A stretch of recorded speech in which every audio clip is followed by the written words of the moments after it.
Avis vascular centre మన దేశంలోనే the best varicose vein hospital. Hello everyone, welcome to I dream. This is anchor Lasya Reddy. So ఈయన ఏ video పెట్టినా millions with in 1 డేలో వచ్చేస్తాయి. So గత 3 to 4 years 5 years నుంచి యూట్యూబ్లో ట్రెండింగ్ స్టార్ అని చెప్పొచ్చు. అండ్ డైలాగ్స్ అయితే ప్రతి ఒక్కరు స్టేటస్ పెట్టుకునేలానే ఉంటాయి. అసలు ఏంటి ఆయన స్టోరీ, ఏంటి ఆయన జర్నీ, ఏంటి ఆయనకు ఆ డైలాగ్స్ ఎలా వస్తాయి, అంత కామెడీ ఎలా పండిస్తారు అనేది పూర్తి డీటెయిల్స్ ఈ వీడియోలో తెలుసుకుందాం. He is none other than actor, writer, director Prasad Behra గారు. నమస్కారం ప్రసాద్ బెహ్రా గారు, ఎలా ఉన్నారు? అసలు ఇండస్ట్రీకి రాకముందు ఎవరైనా ఒక 4-5 జాబులు చేస్తారు, కానీ మీరు 40 to 50 జాబులు చేశారు అని విన్నాను. 40 to 50 జాబ్స్ ఏంటది? 40 to 50 కౌంట్ ఏమీ లేదు, కానీ చాలా జాబులు చేశాను. ఏం జాబులు చేశారు? ఇన్సూరెన్స్లో పనిచేసా, బ్యాంక్లో పనిచేసా, షోరూంలో పనిచేసా, మారుతి షోరూంలో పనిచేసా, జేవేరి ఆటోమోటివ్స్, లక్ష్మీ హుండైలో పనిచేసా, ఓకే, మ్యాథ్స్ కేర్ టేకర్గా పనిచేసా, మ్యాథ్స్ టీచర్గా పనిచేసా. ఓ అయితే వెరీ ఇంటెలిజెంట్ అయితే. అంతలేదు, మ్యాథ్స్ ఒకటే వచ్చు, మిగతా వేరే అప్పట్లో వచ్చేది, అది కూడా మర్చిపోయినా కూడా. అండ్ ఈటీవీ ప్లస్లో నాట్ జాబ్, అది ఫ్రీలాన్సర్గా చేస్తుంది. సో బోల్డ్ అన్ని జాబ్స్. అసలు ఇక్కడికి ఎలా ఎండప్ అయ్యారు? అంటే నేను ఒక రైటర్, నాకు రైటింగ్ స్కిల్స్ ఉన్నాయి అని ఎలా తెలిసింది? ఇక్కడ నుంచి వెళ్ళిన తర్వాత జాబ్స్ అని చేస్తాను, మళ్ళీ వచ్చానండి. ఓకే, ఫస్ట్ ఇక్కడికే వచ్చి కొన్నాళ్ళు ఇక్కడ అని తెలుసుకొని ఒక చాలా మంది తెలిసిందే. యాక్సిడెంట్ తర్వాత నేను వెళ్ళిపోయి జాబ్స్ అన్ని చేసి మళ్ళీ. ఏం యాక్సిడెంట్? అదే ఎవ్రీ వింటర్ అదే ఉంటుందని అర్థం. ఇంకా సో యాక్సిడెంట్ తర్వాత మళ్ళీ ఒక చిన్న యాక్సిడెంట్ తర్వాత మళ్ళీ వెళ్ళిపోయి కొన్నాళ్ళు అక్కడ ఉండి, కొన్నాళ్ళు 40 జాబులు చేయడం గొప్ప కాదు, 40 జాబులు స్థిరంగా లేకపోయాను, అది మైనస్. అది ఓకే. సో ఏం నేర్చుకున్నారు? 40 to 50 జాబ్స్ అంటే బోల్డ్ అంత నాలెడ్జ్ గెయిన్ చేసి ఉంటారు. ఇప్పుడు ఏది అడిగినా, ఇన్సూరెన్స్ గురించి అడిగినా, ఫైనాన్స్ గురించి అడిగినా, మ్యాథ్స్లో ఎవరైనా పిల్లలు డౌట్స్ అడిగినా ఇవన్నీ చెప్పేస్తుంటారా? అది మరి కొన్ని వరకు ఒక ఐడియా అయితే, బేసిక్ ఐడియా అయితే ఉంది. ఇవన్నీ మారిపోయాయి కదండి. సో అంటే మ్యాథ్స్ టీచర్గా పనిచేశారు కదా అప్పట్లో. సో చాలామంది ఏమనుకుంటారు, ఓకే నాకు మ్యాథ్స్ బావచ్చు, సో ఆ వైపుగానే వెళ్ళాలి అనుకుంటారు కదా. సో అలా వెళ్ళలేదా మీరు? ఎప్పుడు అలా ట్రై చేయలేదా? లేదండి, ట్రై చేయాలి. బతుకు తెరుగు కోసం చేసిన పనిలే తప్ప అంత ప్యాషనేట్గా అలా. సో ప్యాషనేట్గా రైటింగ్ స్కిల్స్ ఉన్నాయని మీకు ఎప్పుడు తెలిసింది? అంటే ప్రతి ఒక్కరికి ఒక స్కిల్ ఉందని ఏదో ఒక పాయింట్ ఆఫ్ టైంలో తెలుస్తుంది కదా. అలా ప్రసాద్ బెహ్రా గారికి రైటింగ్ స్కిల్స్ ఉన్నాయని ప్రసాద్ బెహ్రా గారికి ఎలా తెలిసింది? ఎప్పుడు తెలిసింది? ఫస్ట్ హిట్ వచ్చినప్పుడు. ఓ, హిట్ వచ్చినప్పుడు? హిట్ వస్తే కాదు కదా అసలు. ఎవ్రీబడి కెన్ రైట్ అండి, మీరు కూడా రాస్తారు. సో మీరు రైటర్ అని యాక్సెప్ట్ చేయాల్సిన జనాలు. సో అది ఒక హిట్ వచ్చిన తర్వాతే మీరు డైరెక్టర్ అవుతారు. సినిమా తీయగానే ఎవరు, సినిమా ఫ్లాప్ అయిపోయిన తర్వాత రెండో సినిమాకి ఎవరు పట్టించుకోరు. సో అలాగే ఒక హిట్ వస్తేనే రైటర్గా డైలాగ్స్ అందరూ రిపీట్గా మాట్లాడుకుంటేనే మన డైలాగ్స్ అప్పుడు మా రైటర్ ఏంటి తప్ప, లేకపోతే అయినట్టు కాదు. ఎవరిబడి కెన్ రైట్ కదా, అతను రాస్తారు, నేను రాస్తాను. అంటే మాకు రైటింగ్ స్కిల్ లేదు, మేము ఏం రాస్తాం? ఏదో ఒకటి రాస్తారు. మీరు ఇంటర్వ్యూకి వచ్చి ఇప్పుడు ఒక వెబ్ సిరీస్ అట్లా అని కాదు. ఇప్పుడు రైటింగ్ అంటే లైక్ ఒక స్టోరీనో, ఒక వెబ్ సిరీసో, ఒక నెరేటివ్ టైప్లో రాయడం అనేది డిఫరెంట్ కదా. మీరు స్టోరీస్ అని చెప్తుంటారు కదండి, రాసుకుంటారు కదా. సో మీకు బాగా నచ్చిన డైలాగ్ ఏంటి మీరు రాసిన వాటిలో? ఒక పోయం ఎక్కడో చూసానండి.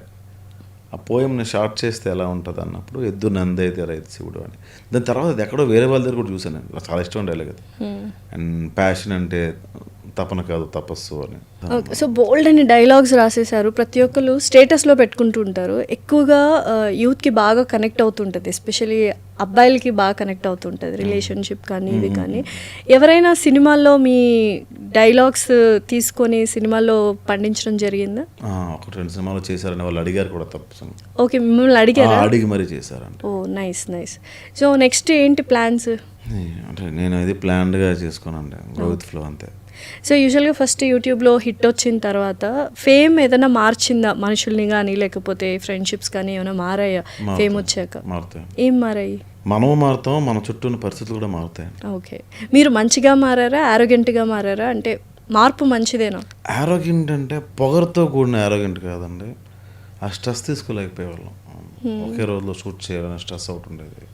పర్సనల్ లైఫ్లో ఇష్యూస్ ఉంటాయి కదా, అన్నీ ఒకేసారి మీద పడ్డం. అది సడన్గా తెలియనివాడు కూడా ఫోన్ చేశారా బాగా బాగున్నావు అంటాడు. వాడు ఎవడో మనకు తెలియదు, అని ఎప్పుడూ వదిలేస్తుంటాం మనం. వాడు మనల్ని ఎప్పుడో వదిలేస్తుంటాడు. Of course we wanted to appreciate, కానీ ఎందుకో అది సడన్ ఫోన్ కాల్ నేను అది తీసుకోలేకపోయేవాడిని. సో ఏమైనా ఫ్రెండ్షిప్స్ అంటే ఫేమ్ వల్ల పాడైపోయినవి ఉన్నాయి, అంటే దూరం అయిపోయిన ఫ్రెండ్షిప్స్ ఉన్నాయండి? ఏంటి ఏమైనా స్టోరీ చెప్పగలరా? స్టోరీస్ వద్దు కానీ చాలా ఉన్నాయి. ఏంటి అసలు అవి ఎందుకు దూరం అయిపోయాయి? ఫేమ్ రాగానే ఫ్రెండ్షిప్ దూరం అయిపోవడం ఏంటి? ఫేమ్ రాగానే కాదు, మన ఐడెంటిటీ కోసం వేరే వాళ్ళని దూరం పెట్టాల్సి వచ్చేది. అంటే మనం అదే మళ్ళీ ఎదగాలరా అనుకున్నప్పుడు రిలేషన్షిప్స్ అని కానీ ఫ్రెండ్షిప్స్ అని అన్ని పక్కన పెట్టి ఆ పని కోసమే ఉండాల్సి వచ్చేది. ఓకే. సో వాళ్ళకి అదంతా అర్థం కాదు, అరే మనల్ని ఎందుకు ఇట్లా దూరం పెడుతుంటారు వీడియో అనుకుంటారు. సో కావాలనే దూరం పెడుతున్నాడు అంటే చాలామంది అబ్బా ఫేమ్ రాగానే మారిపోయాడు ప్రసాద్ బెహ్రా, చాలా ఇది స్టైల్ లేకపోతే యారోగెంట్ యాటిట్యూడ్ అన్న మాటలు విన్నారా మీరు? ఓకే. వాళ్ళు వచ్చి మీకు ఎక్స్ప్రెస్ చేశారా ఎవరైనా? ఇప్పుడు కొంతమంది ఫ్రెండ్స్ బాగా క్లోజ్గా ఉన్న వాళ్ళు ఎక్స్ప్రెస్ చేస్తూ ఉంటారు కదా, అప్పుడు ఏం చెప్పారు మీరు? క్లోజ్గా ఉన్న వాళ్ళు చెప్పారండి, ఎక్స్ప్రెస్ చేస్తే నేను క్లోజ్ ఉన్నాను కదండి, ఇంకా అక్కడ కట్ బాయ్. సో ఫ్రెండ్షిప్ అంటే ఏంటి మీ దృష్టిలో? లైక్ ఫ్రెండ్షిప్ అంటే నేను డెఫినేషన్స్ అవి చెప్పలేను కానీ అంటే ఇది ఏదో ఫిలాసఫికల్గా చెప్పినట్టు ఉంటుందండి. చెప్పండి పర్లేదు. అంటే మనం ఏం చేసినా కూడా జడ్జ్ చేసేవాడే ఫ్రెండ్. చాలామంది జడ్జ్ చేయడు, వాడు నాకు ఈజ్ మై ఫ్రెండ్, వాడు నన్ను జడ్జ్ చేయడు అంటారు కదా, అది కాదు అసలు. Judge చేసేవాడే friend.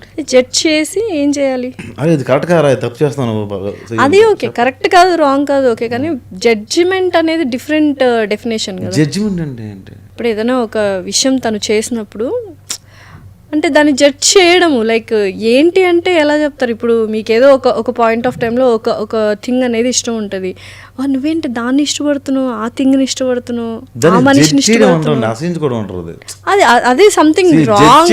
అంటే ఏంటంటే లుక్స్ని జడ్జ్ చేయడము, తర్వాత లైఫ్ స్టైల్ని జడ్జ్ చేయడము, స్టేటస్ని జడ్జ్ చేయడం. మీకు క్వశ్చన్ చెప్తా, మీ అమ్మాయికో మీ హస్బెండ్కో మీ బ్రదర్కో మీ ఫాదర్కో నాన్న షర్ట్ బాగాలేదు నాన్న వేరే షర్ట్ వేసుకో అంటాం. ఎందుకంటాం? ఆ చనువు ఉంటుంది కాబట్టి. ఈ షర్ట్లో ఇంత వరస్ట్గా ఉన్నాడు అలా అంటారు కదా, షర్ట్ బాగాలేదు నాన్న అంటాం. సో అదొక జడ్జిమెంట్, మంచి షర్ట్ వేసుకొని అర్థం. ఈ షర్ట్లో నువ్వు దరిద్రంగా ఉన్నావు తెలుసా అంటే నువ్వు మనిషిని క్రిటిసైజ్ చేస్తుంటే అర్థం. క్రిటిసిజం వేరు, జడ్జిమెంట్ వేరు. ఇప్పుడు నా ఫ్రెండ్ ఉన్నాడు, నాకు నరేష్ నా ఫ్రెండ్ ఉన్నాడు, సమీరా నా ఫ్రెండ్ ఉంది, లేకపోతే డాక్టర్ చందన నా ఫ్రెండ్ ఉంది, ఉన్నారు వెంకట్, ప్రదీప్, అలా చాలా ఒక బ్యాచ్ ఉంది నాకు యాక్చువల్గా.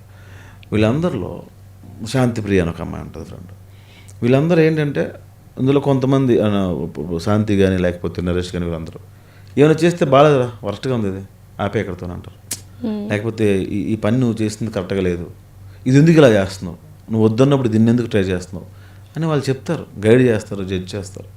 బాగపోతే తిడతారు కదా మొహం మీద. సో అది ఉండాలి తప్ప కొత్త డెఫినేషన్ చెప్పారు. చాలా మంది ఏమంటారంటే you know what she is my friend, she won't judge me, నేను ఏం చేసినా సపోర్ట్ చేస్తుంది అంటే నీకు ఏం చేసిన సపోర్ట్ చేస్తున్నా అంటే ఏదో రోజు పెద్ద టోపీ పెట్టి బైక్ స్టాండ్ తీసేస్తుంది, పడిపోతాం, మా ఒకళ్ళు కూర్చేస్తుంది. సో అలా జడ్జ్ చేస్తేనే ఫ్రెండ్స్ అంటారు. జడ్జ్ అంటే జడ్జిమెంట్ అంటే అది పాజిటివ్, అదే దాన్ని మార్చేసి పెంట చేస్తారు. నువ్వు నన్ను జడ్జ్ చేస్తున్నావు అంటే ఏది చేయకపోతే. ఇప్పుడు నేను బూతులు మాట్లాడుతున్నాను రెగ్యులర్గా, మీరు బూతులు మాట్లాడుతున్నా, అరే వాడు బూతులు మాట్లాడతారు మీరు జడ్జ్ చేస్తారు లేదా? కానీ నాలో ఒక నిజం కూడా ఉంటుంది కదా, నేను మంచోడు అయి ఉండొచ్చు, మరి మీరు జడ్జ్ చేస్తున్నారే. అసలు మంచోడు చెడ్డోడు అంటే ఏంటి? పాపం పుణ్యం ప్రపంచ మార్గం శ్రీ గారు చెప్తారు, ఏముండవండి మంచి. ఇప్పుడు ప్రసాద్ బెహ్రా గారు మంచోడా చెడ్డోడా? మంచోడా చెడ్డోడా అంటే చెడిన మంచోడు, మంచి చెడ్డోడు. ఇదేంటి తికమకలాగు? మా చెడ్డోడు, మహా చెడ్డోడు. మా చెడ్డోడు అంటే మంచి చెడ్డోడు అని.